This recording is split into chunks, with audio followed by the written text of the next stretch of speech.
HDC 현대산업개발과 미래에셋 컨소시엄이 아시아나항공 인수를 무기한 연기했습니다. 인수 포기설이 고개를 들고 있습니다. 배경은 뭔지, 또 인수가 물거품이 될 경우 항공업계 판도는 어떻게 달라질지 분석해 보겠습니다. 장가희 기자, 먼저 이 HDC 현산 아시아나 인수단을 철수를 했다. 6개월 만에 철수를 했다. 이런 얘기가 흘러나오고 있는데 사실입니까? 네, 사실이 아닙니다. HDC 현산 내부 관계자는 인수준비단은 철수하지 않았고 최근 들어 인수 작업이 지지부진해지면서 사실상 중단 사태라고 전했습니다. HDC 현산은 지난해 11월 아시아나항공 인수 계약을 맺고 본사에 인수준비단을 파견했습니다. 그렇다면 HDC 현산은 인수를 연기한 겁니까? 포기한 겁니까? 네, 일각에서는 HDC 현산이 인수 시한을 늦추고 있지만 결국 인수할 것이라는 전망을 내놓고 있습니다. 코로나19로 상황이 유동적인 만큼 포기설을 무기로 채권단으로부터 좀 더 유리한 지원을 끌어내려는 전략이다, 이런 겁니다. 항상 항공업은 이런 팬데믹이 일어나는데 8개월 또는 10개월 이후에 경영 정상화되는 과정이 있기 때문에 현재 과거의 밸류에이션의 기초가 됐던 경영 성적을 제로 베이스화하면서 유리한 조건의 M&A를 하기 위한 전술 전략으로 보여집니다.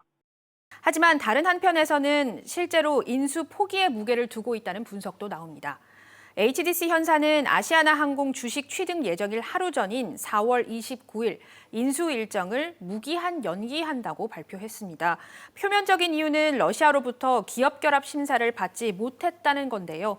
하지만 속내는 아시아나의 경영 상황이 발목을 잡고 있는 것으로 보입니다. 실제로 올해 1분기 아시아나 영업 손실은 2천억 원을 넘어섰고 자본 잠식률은 80%를 넘어섰습니다.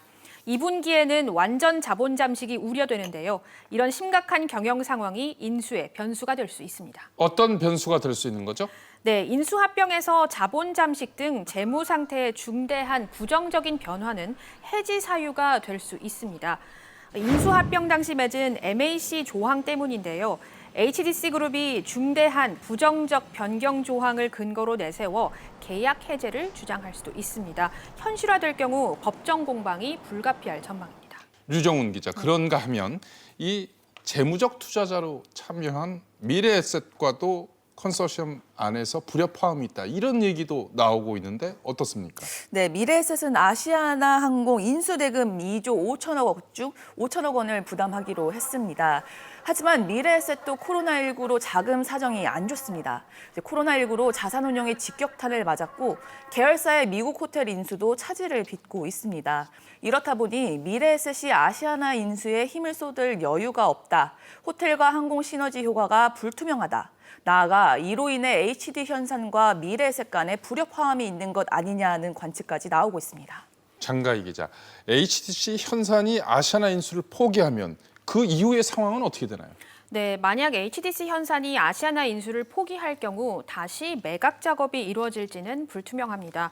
현실적으로 아시아나항공은 부채 비율이 6,280%가 넘는 기업입니다.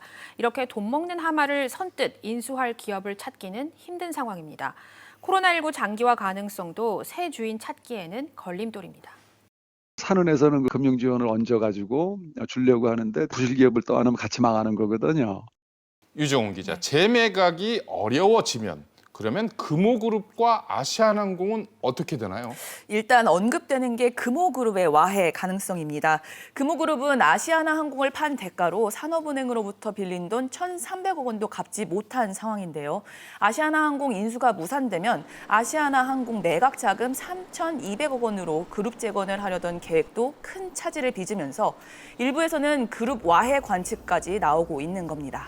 그러면 아시아나항공은 어떻게 되나요? 네, 매각에 실패하면은 이제 아시아나항공의 구조 조정은 필연적이란 전망도 나오는데요. 네. 이때 유력하게 거론되는 게 자회사 매각입니다.